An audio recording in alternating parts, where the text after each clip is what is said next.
la pluie qui commence. Je vais laisser la parole à Éric Coquerel.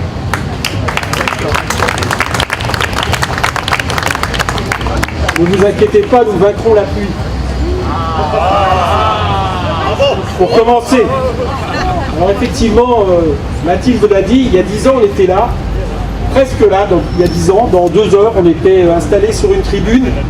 À cette heure-là, je me rappelle, j'étais dans un restaurant, bistrot-restaurant du 11e arrondissement avec une grande partie des animateurs du nom de gauche sur le traité constitutionnel européen. Et comme il y a toujours des fuites, à cette heure-là, on commençait à apprendre que décidément ça sentait bon. Alors après, on a été quelques-uns, ceux que l'on a appelés les porte-paroles du nom de gauche, à se retrouver effectivement sur cette tribune. Je me rappelle notamment avec nous la présence de Jean-Luc Mélenchon, la présence de François Delapierre, à qui je pense très fort ce soir. Et je dirais à Lim que finalement, il a quelques prédécesseurs socialistes qui ont par la suite très bien tourné. Je lui souhaite de faire de même. On s'est retrouvés là et on a fêté une victoire absolument inédite parce que pour la première fois, nous pouvions montrer que ce que nous représentions à gauche était majoritaire. La question qu'il faut se poser aujourd'hui, la première question, c'est qu'est-ce qu'ils ont fait de notre 29 mai ? Martine y a répondu tout à l'heure de manière détaillée.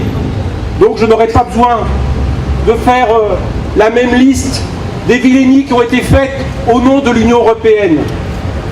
La première chose, évidemment, 2 ans après, c'est le traité de Lisbonne, avec le vote des députés de droite et la complicité totale des parlementaires socialistes, à part, encore une fois, ceux qui avaient fait campagne pour le non. Ça a été non seulement un contournement de la souveraineté populaire sur le moment, mais nous ne mesurons pas à quel point l'onde portée de ce saccage démocratique continue à hanter la démocratie française.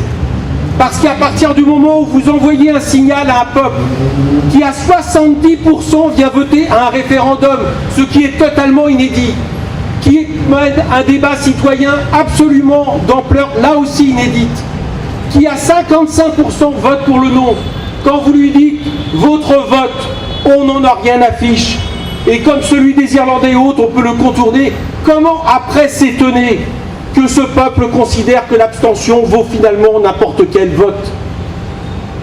Et nous savons depuis, Martine l'a répété, que ça a été une redite, année après année, dont la dernière, effectivement, a été celle du président de la République annonçant qu'il ne signerait pas le TSCG s'il n'était pas renégocié, et qui a mis sa signature en septembre 2012 en base de ce document dont la paternité était celle de ce qu'il convenait d'appeler à l'époque le duo Merkozy. Lim l'a dit également, toute la suite a montré combien nous avions vu juste dans les critiques que nous portions alors à l'Union européenne. Moi je me souviens, il nous disait « Vous n'avez pas de plan B, il n'y a pas de plan B ». Alors aujourd'hui on voit leur plan A. Leur plan A, c'est une catastrophe économique et sociale sans précédent, ou plutôt si avec des précédents. Parce que cette politique qui voit un marché libre et sans contrainte, sans droit à aucune harmonisation sociale et fiscale, qui organise un dumping généralisé sur tout un continent, avec le droit pour les capitalistes de jouer les peuples et les travailleurs des pays les uns contre les autres. Couplé à une banque centrale européenne indépendante dont nous avions dit déjà à l'époque à quel point c'était une hérésie, et bien tout ça a entraîné l'Union européenne à être non seulement incapable de faire face à la crise financière de 2008, mais même à en aggraver les effets. Voilà aujourd'hui à quoi nous a mené son plan A. Le chômage, la précarité, la pauvreté, la casse de l'État social, la casse des services publics, la désindustrialisation, je l'ai dit, le dumping généralisé, le productivisme forcené, alors même que la question du climat devrait être absolument centrale, tant à l'échelle historique, on en voit aujourd'hui les dégâts. Et puis cette austérité maladive qui étrangle les économies les unes après les autres. Tout concourt en réalité, c'est pour ça qu'il y a un précédent économique, à ramener l'Europe à cette période de récession généralisée qui a été l'apanage des années 30, avec les conséquences que nous avons connues, et sur fond de crise écologique qui, là, est sans précédent dans l'histoire. Tout concourt, parce que là aussi, à certains moments, l'histoire bégaye, à ce que sur ce fond de récession, montent l'extrême droite, montent les fascistes, montent les xénophobes, montent les nationalistes, à qui on le voit, de plus en plus les élites prêtent une oreille complaisante et très souvent leur micro. 10 ans après, ils continuent à mépriser la souveraineté populaire et tout ce qui peut paraître s'opposer à l'ordre libéral. Ils ont effectivement intimé l'ordre au gouvernement de Tsipras de nier le mandat que lui a donné son peuple. À ce sujet, nous savons que l'heure de vérité approche bientôt. Parce que si aucun compromis n'est trouvé, alors même que la Grèce le demande, eh bien, la Grèce sera poussée inévitablement hors de la zone euro. Alors vous me direz, ça pourrait leur sembler une catastrophe? Eh bien non. Madame Lagarde s'est exprimée hier. Madame Lagarde, tiens, c'est pas l'Union Européenne, c'est le FMI. On sait que la Troïka est toujours derrière ça. Madame Lagarde s'est exprimée pour dire que finalement, ça serait peut-être pas tellement un drame. Et tout de suite, qui lui a donné raison? Évidemment, Berlin. On peut même se demander si les ordres ne venaient pas de Berlin. Ils ne se rendent pas compte qu'ils mettent là le doigt dans un engrenage absolument terrible, qui pourrait, dans un effet de cascade, tout simplement en finir avec leur euro.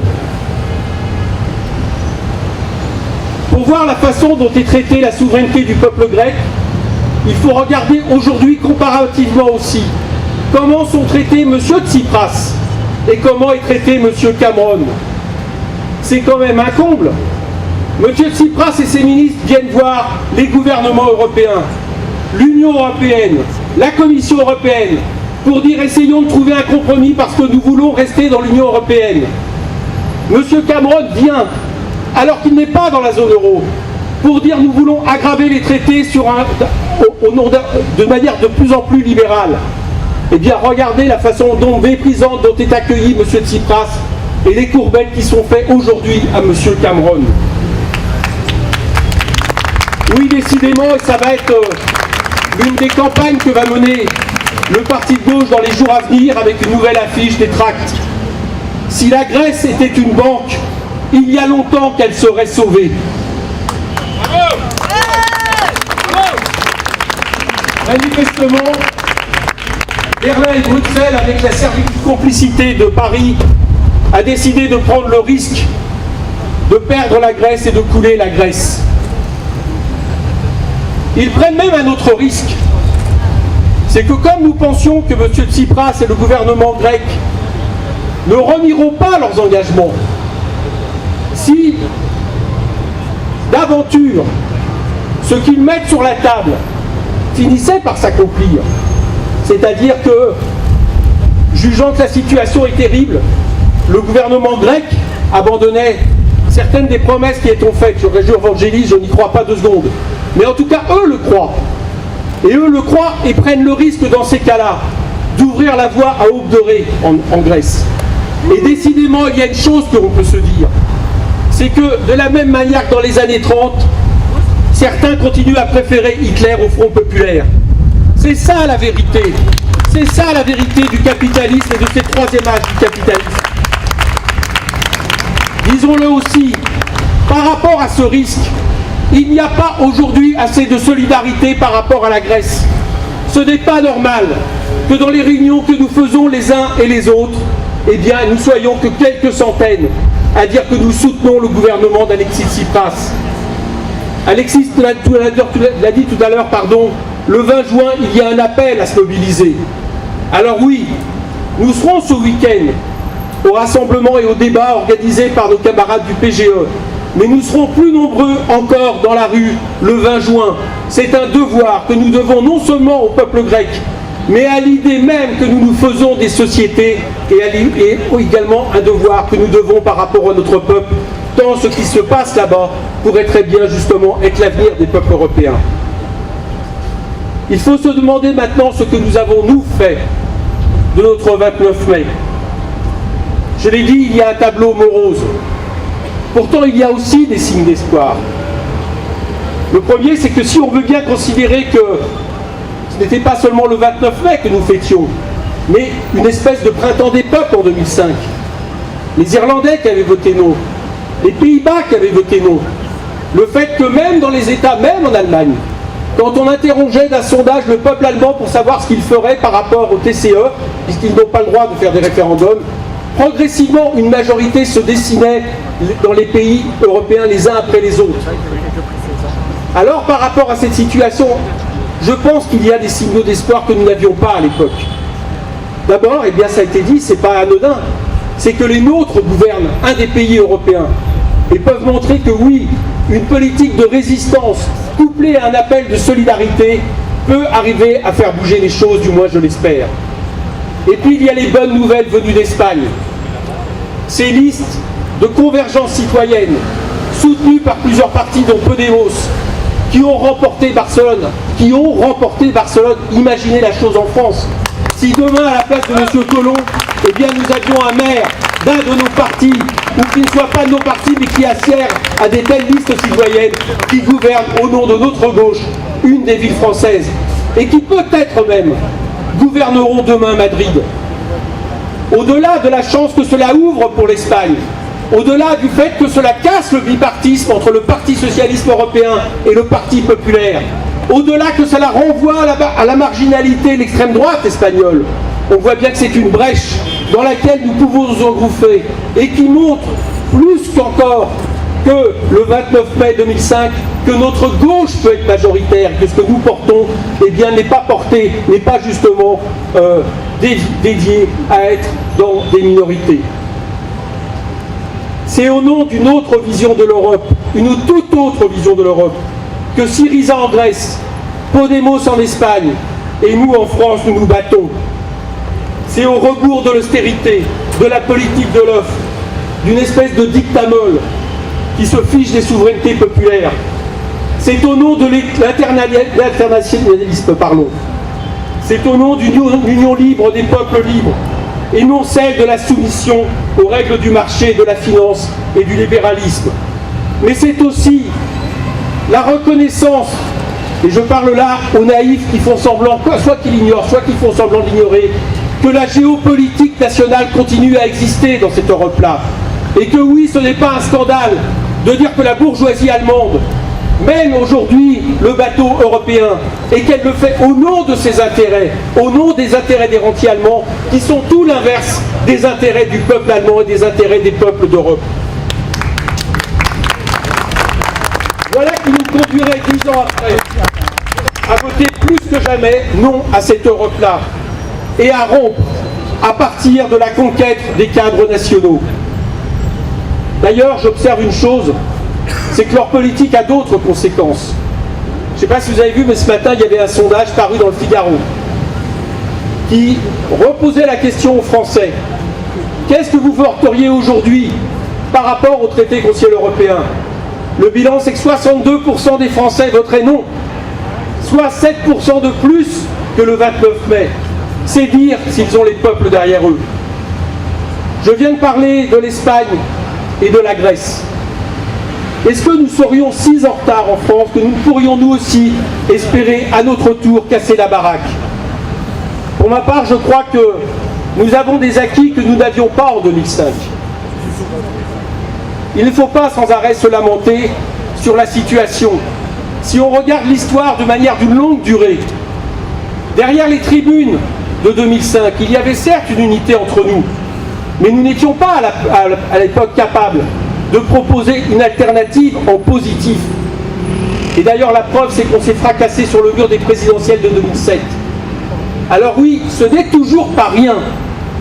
Le fait que, après les élections départementales, le fait que sondage après sondage testé sur la personnalité de Jean-Luc Mélenchon, nous soyons sur un socle qui représente en gros toujours à peu près 11% de la population française, et c'est quelque chose sur lequel nous pouvons évidemment bâtir. Et c'est quelque chose qui doit justement nous permettre que là aussi, il y a eu une progression politique par rapport à mai 2005. Est-ce que c'est suffisant? Non, bien sûr. Ce n'est pas suffisant parce qu'à l'inverse de la Grèce et de l'Espagne, nous courons ici le risque. Nous ne courons pas d'ailleurs le risque, il est déjà présent. Mais que la force qui brise le bipartisme soit à l'extrême droite. Nous sommes donc de plus en plus dans une bataille de vitesse par rapport à eux. Il y a urgence. C'est donc impératif qu'à partir du socle dont je vous parlais il y a quelques instants, nous soyons capables de bâtir beaucoup plus. Et là, il y a des enseignements à tirer sur ce que nous devons faire de cette victoire du 29 mai et des acquis que nous avons enregistrés depuis. Là, la leçon, disons-le clairement, vient de Grèce et d'Espagne. Il y a au moins 3 caractéristiques.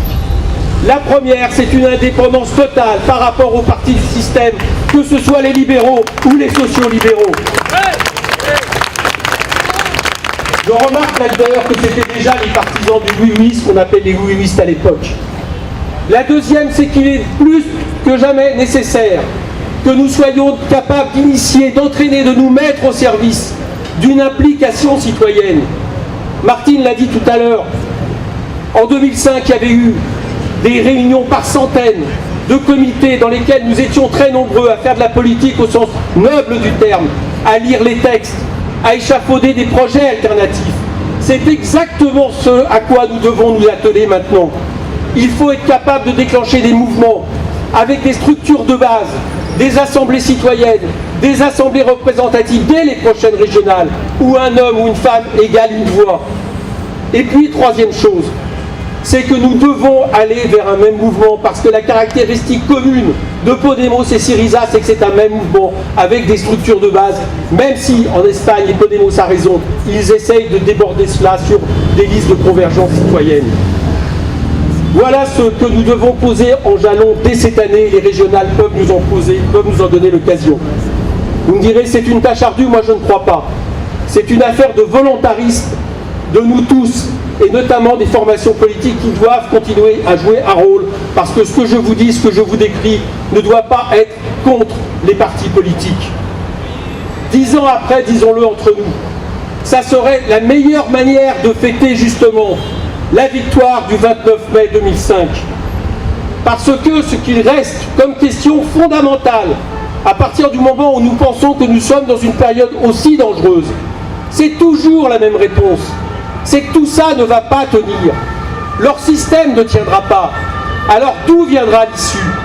Est-ce que l'issue viendra des fascistes, xénophobes, qui prétendent instaurer le droit du sang en France et trier les enfants selon leur appartenance ethnico-religieuse? Est-ce que ce sont ceux qui nous promettent un ordre nouveau, ceux qui nous promettent des visions de plus en plus autoritaires, tout en étant les chaînes gardes du système? Martine l'a raison. À chaque fois qu'il y a des votes à faire absolument fondamentaux par rapport au système capitaliste, soit ils votent avec les autres, soit ils partent aux toilettes au bon moment, comme l'a fait Marine Le Pen lors du vote de la commission sur le TAFTA. Il y a donc une bataille de vitesse entre eux et nous. Nous, c'est-à-dire ceux qui nous revendiquons d'une souveraineté populaire qui passe par la désobéissance européenne et la reconquête d'une 6e République à partir d'un processus constituant. Nous qui disons que nous n'oublions pas que derrière cette histoire, c'est toujours l'affrontement entre le capital et le travail, et que nous sommes du côté du travail contre le capital dans la question du partage des richesses. Nous qui disons que la République, c'est la défense de l'intérêt général, et en premier lieu, le premier intérêt général, celui de pouvoir continuer à respirer sur cette planète, parce que nous n'avons qu'un écosystème. Celui d'un monde qui propose la coopération en lieu et place de la concurrence entre les peuples, qui propose la paix au lieu des tensions derrière la barrière de l'OTAN. Celui d'un monde, pour notre part, à qui, parti de gauche, nous proposons un projet éco-socialiste. Autant de raisons de dire plus que jamais non. Il y a quelques jours au Panthéon, on a accueilli justement des gens qui, à certains moments sombres de l'histoire, ont su dire non. C'est la preuve que l'histoire reconnaît toujours ceux qui justement ont su à un moment donné résister. Oui, il faut dire non, c'est nous qui avons raison. Je pense qu'il y a toujours beaucoup de Bastilles à prendre, mais nous sommes disponibles toujours pour les prendre. Merci.